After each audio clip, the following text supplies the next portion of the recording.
पर्यावरण शिक्षा में आज हम पारिस्थितिक तंत्र की संरचना यानी स्ट्रक्चर ऑफ इकोसिस्टम के बारे में जानेंगे। पारिस्थितिक तंत्र की संरचना में पर्यावरण के जीव एवं निर्जीव संघटकों को सम्मिलित किया जाता है। यानी जो पारिस्थितिक तंत्र है इसमें किन किन चीज़ों को, निर्जीव और जीव संघटकों को शामिल किया जाता है। पारिस्थितिक तंत्र में पाए जाने वाले जैविक तथा अजैव संघटकों में यानी बायोटिक और अबायोटिक संघटकों में कार्यात्मक संबंध होता है।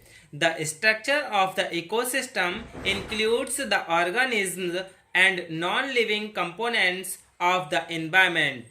Organic and abiotic components found in ecosystem have a functional relationship. They have interactions where we substances are exchanged.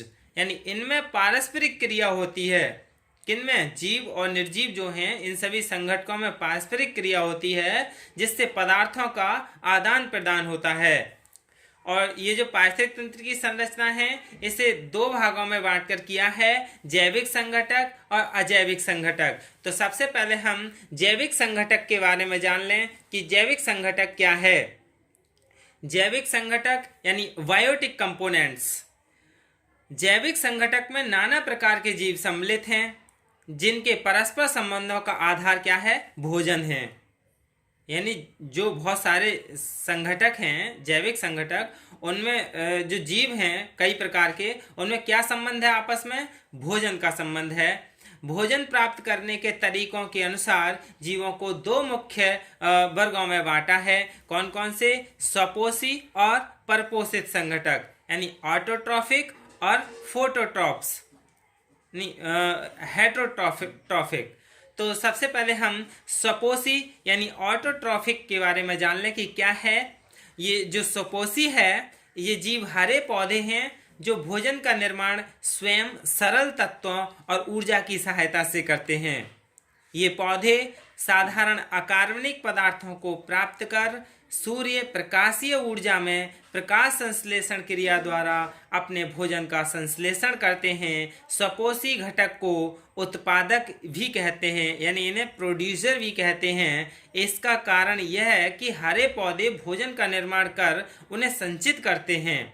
यही संचित खाद्य पदार्थ अन्य जीवों के लिए भोजन के रूप में काम आता है। जैसे स्वपोषी के लिए हमने दो भागों में बांटा है, प्रकाश स्वपोषित और रसायन पोषित।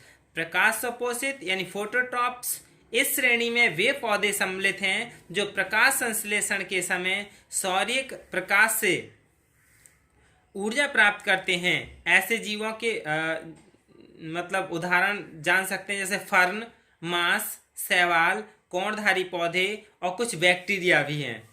दूसरा है रसायन पोषित यानी केमोट्रॉफ्स। कुछ जीव ऑक्सीजन विधि द्वारा अजैविक पदार्थों से ऊर्जा प्राप्त करते हैं जैसे नीली हरी शैवाल या कुछ बैक्टीरिया। अब हम दूसरा प्रकार जान लें जैविक संघटक का। क्या है? परपोषित संघटक यानी हेटरोट्रॉफिक। इस वर्ग में वे जीव सम्मिलित हैं जो अपने भोजन के लिए स्वपोषित जीवों द्वारा निर्मित भोजन पर निर्भर रहते हैं। यानी ये जो परपोषी हैं ये पहले जो भोजन बना लिए होते हैं स्वपोषी जीव, उन पर क्या है? निर्भर करते हैं। चूंकि ये उत्पादकों द्वारा निर्मित भोजन पर निर्भर रहते हैं इसलिए परपोषित जीवों को उपभोक्ता यानी कंज्यूमर्स भी कहते हैं। इन उपभोक्ताओं के द्वारा तीन प्रकार के कार्य संपन्न होते हैं। कौन कौन से होते हैं? स्वपोषित जीवों द्वारा निर्मित भोजन का भक्षण और फिर जैविक तत्वों का पुनर्विन्यास यानी रीअरेंज, फिर इन तत्वों का वियोजन यानी डिकम्पोजिशन। परपोषित जीवों या उपभोक्ता जीवों को भी दो भागों में बांटा है। यानी ये जो परपोषी था इसे भी दो भागों में बांटा है। पहला है बृहत उपभोक्ता यानी मैक्रो कंज्यूमर्स और दूसरा है सूक्ष्म या लघु उपभोक्ता यानी माइक्रो कंज्यूमर्स। तो हम पहले मैक्रो कंज्यूमर्स जान लें। मैक्रो कंज्यूमर्स जो है वो तीन भागों में बटा है, प्राथमिक उपभोक्ता, द्वितीयक उपभोक्ता और तृतीयक उपभोक्ता। प्राथमिक उपभोक्ता यानी पहले बृहत उपभोक्ता के बारे में जान ले क्या है। इस श्रेणी में वे जीव आते हैं जो अपने भोजन के लिए जीवित पौधों या जंतुओं पर निर्भर रहते हैं। ये उपभोक्ता भोजन ग्रहण करके उसका पाचन अपने शरीर के अंदर करते हैं। इसमें शाकाहारी प्राणी वनस्पति पर और मांसाहारी प्राणी शाकाहारी जंतुओं पर निर्भर रहते हैं। इन उपभोक्ताओं को 3 भागों में बांटा है, यानी प्राथमिक, द्वितीयक और तृतीयक उपभोक्ता। तो सबसे पहले हम प्राथमिक उपभोक्ता के बारे में जान लें। यानी इस श्रेणी में वे जीव सम्मिलित हैं जो अपने भोजन के लिए प्रत्यक्ष रूप में हरे पौधों पर निर्भर रहते हैं। प्राथमिक उपभोक्ता मुख्यतः शाकाहारी जीव होते हैं। शाकाहारी जीव स्थल के अतिरिक्त समुद्रों, तालाबों में भी पाए जाते हैं। मालस्कस तथा प्रोटोजोअन्स समुद्री प्राथमिक उपभोक्ता जीवों के यानी एग्जाम्पल हैं। अब हम द्वितीयक उपभोक्ता के बारे में जान लें। यानी ये जीव अपने भोजन के लिए प्राथमिक उपभोक्ता पर निर्भर रहते हैं, इसलिए ऐसे जीव प्राय मांसाहारी होते हैं।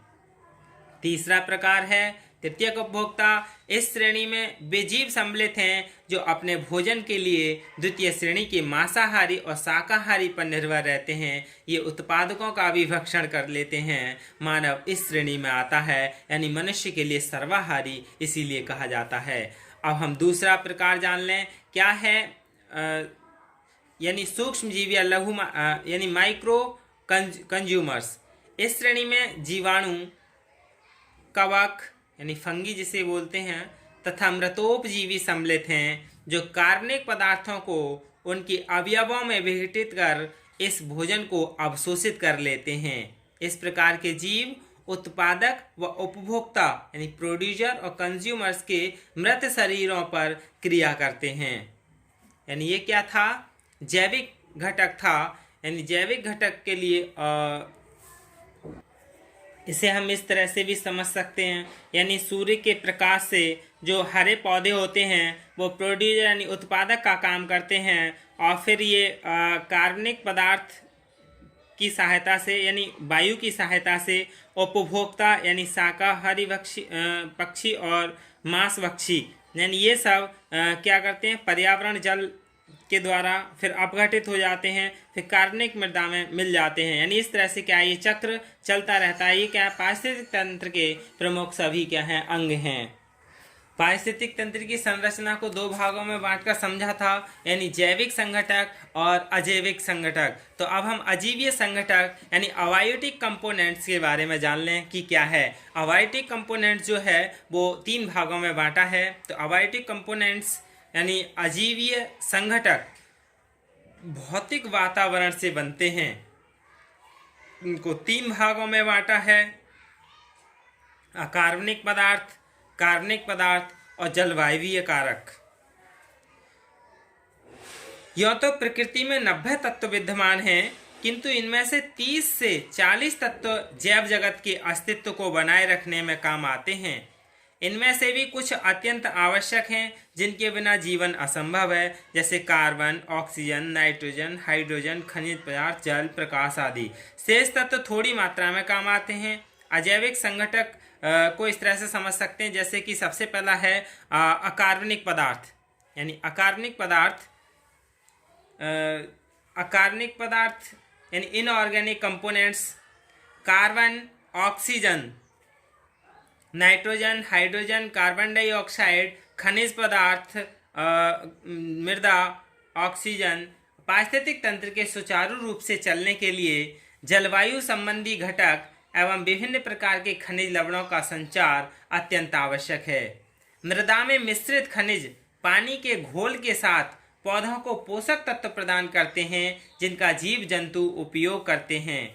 पौधों और जीव जंतुओं की मृत्यु के पश्चात उनका शरीर गल सड़ कर मृदा में मिल जाता है, जिससे खनिज मृदा को पुनः उर्वरा शक्ति प्रदान करते हैं और गैस वायुमंडल में प्रवेश कर जाती है। बस इसी प्रकार प्रकृति का चक्र चलता रहता है।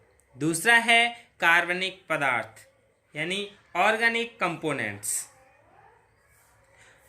इसके अंतर्गत प्रोटीन, कार्बोहाइड्रेट, लिपिड्स और यानी ह्यूमस, वसा, क्लोरोफिल, कार्बनिक पदार्थ जो जैविक तथा अजैविक संगठनों को जोड़ने का काम करते हैं, वो सभी क्या हैं, इसी में ही सम्मिलित रहते हैं। फिर इसके बाद तीसरा है जलवायु संबंधी घटक यानी क्लाइमेटिकल कंपोनेंट्स। जल, आर्द्रता, ताप, प्रकाश आदि जो कि वायुमंडल में विद्यमान रहते हैं, वो सभी क्या है, इसमें जुड़े होते हैं। ये कारक जीवों की वृद्धि व जीव क्रियाओं के लिए आवश्यक होते हैं। इनमें ऊर्जा जीवों में प्रवाहित होकर एक संगठन बनाए रखने में सहायक होते हैं। पारिस्थितिक तंत्र के घटक को हम और इस तरह से जान सकते हैं, जैसे क्या है, बैक्टीरिया है, आप घटक सूक्ष्म जीवाणु होता है। इससे क्या है, वनस्पति उत्पन्न होती है यानी उत्सर्जक होते हैं। और फिर वनस्पति से ये शाकाहारी पक्षी हैं, जैसे कि खरगोश है, चूहा है, ये सभी क्या हैं, प्राथमिक उपभोक्ता हैं। और प्राथमिक उपभोक्ताओं पर कौन, द्वितीयक उपभोक्ता यानी सर्प है, मेढक है और बिल्ली है, हिरन है, ये सभी क्या हैं, प्राथमिक उपभोक्ताओं का भोजन करते हैं। तो तृतीयक उपभोक्ता जो कि द्वितीयक उपभोक्ताओं का भोजन करते हैं यानी इन पर निर्भर रहते हैं, जैसे शेर है, मोर है और बाज है, ये सभी क्या हैं, तृतीयक उपभोक्ता हैं। फिर चतुर्थ उपभोक्ता बाज है, जो कि इन सब के लिए अपना भोजन बनाता है। यानी इस तरह से क्या है, पारिस्थितिक तंत्र के घटक एक दूसरे से जुड़े हुए हैं, यानी इनका जो आधार है, इस पारिस्थितिक तंत्र के संबंध का आधार क्या है, भोजन है। यानी भोजन के अनुसार ही ये एक दूसरे से क्या है, रिलेटेड हैं। तो ये क्या था, पारिस्थितिक तंत्र की संरचना यानी स्ट्रक्चर ऑफ इकोसिस्टम। यही क्या था, स्ट्रक्चर ऑफ इकोसिस्टम था। धन्यवाद।